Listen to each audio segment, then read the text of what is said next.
Pernah nggak sih kalian kerja tapi nggak dibayar? Buat kalian itu fine-fine aja atau gimana? Halo Sobat Kuno, gimana hari ini? Kalian udah makin kuno kayak Socrates, Plato, Aristoteles? Lihat mereka nggak pernah senyum sama kayak aku. No, no, no, no, no, just kidding, oke? Okay?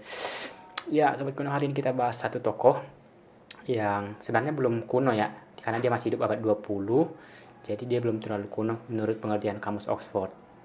Siapa dia? Dia adalah Dr. Owen Boeing, Un Boeing, N Boeing.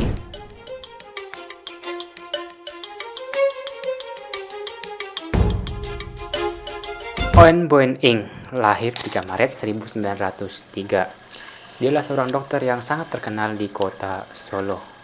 Dan di kota Solo ini dia terkenal dermawan karena dia sangat suka membantu banyak orang. Nah, dia ini merupakan anak dari salah seorang konglomerat yang cukup kaya, pengusaha di zaman itu di kota Salatiga. Dan ibunya juga merupakan salah satu orang yang cukup terkenal. Nah, begitu juga dengan kakeknya. Kakeknya ini merupakan seorang Shinsei. Buat kalian yang nggak tahu, Shinsei itu ahli pengobatan tradisional Tiongkok.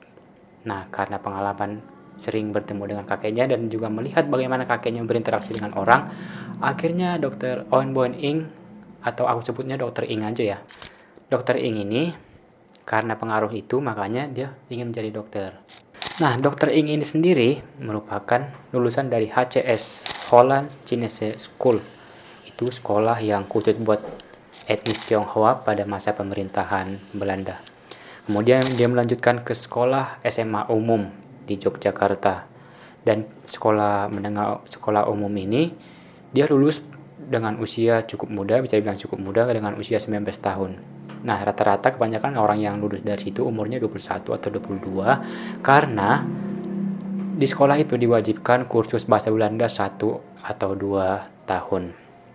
Oke, sekarang kita masuk ke pengabdiannya. Nah, Dr. Ing ini pun memulai perantauan pertamanya sebagai dokter di Kediri. Jadi, di Kediri, dan akhirnya dari situ dia berkenalan dengan banyak orang-orang Tionghoa dan juga akhirnya mendirikan poliklinik Kie Sing Wang. Dan di poliklinik itu dia banyak membantu orang-orang. Pada masa perjuangan kemerdekaan, jadi pada waktu Indonesia masih dijajah gitu ya, dan ada perang, Dr. Ing ini salah satu orang yang cukup berperan penting dalam perang itu. Karena apa? Dia membantu banyak orang yang terluka, banyak tentara yang terluka, dia bantu, dia bawa ke poliklinik dan dia obati. Dan menurut kesaksian salah seorang dari tentara di masa itu, Dr. Ing ini rela keluar masuk dari poliklinik untuk menjemput orang-orang yang terluka dan mengobati di tempat di poliklinik dia bekerja. Kita masuk ke kehidupan pribadinya. Nah, sebagai dokter, si Dr. Ing ini terkenal tidak membeda-bedakan pasiennya, mau dia kaya, mau dia miskin, semua sama di mata Dr. Ing. Dan bahkan dia menyediakan kotak uang yang terletak di praktiknya secara sukarela. Jadi dia buat kotak, berapa aja yang dikasih sama orang, dia terima. Nah, dan juga bahkan dia sendiri bahkan rela membelikan obat-obatan. Dia yang beli obat untuk pasien-pasiennya. Kalau kita melihat dokter ini, sungguh sangat luar biasa ya. Jarang sekali kita menemukan dokter seperti ini pada masa saat ini. Nah, karena kebaikan-kebaikannya itu, dia pun mendapat penghargaan dari Sultan dan diberi gelar Satya Lancana Kebaktian Sosial dari pemerintah Republik Indonesia pada 30 Oktober 1976. Dan dia juga dianugerahi gelar kebangsaan oleh Sri Mangkunegoro ke-8 pada Januari 1993.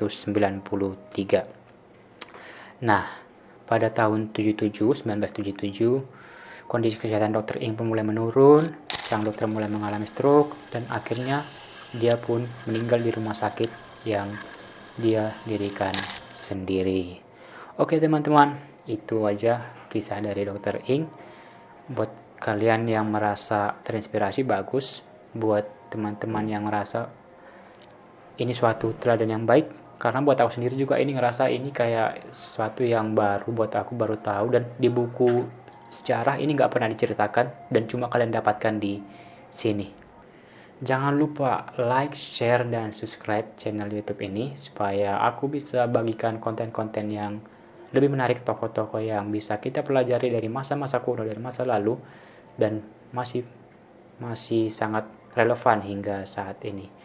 See you sobat kuno, bye.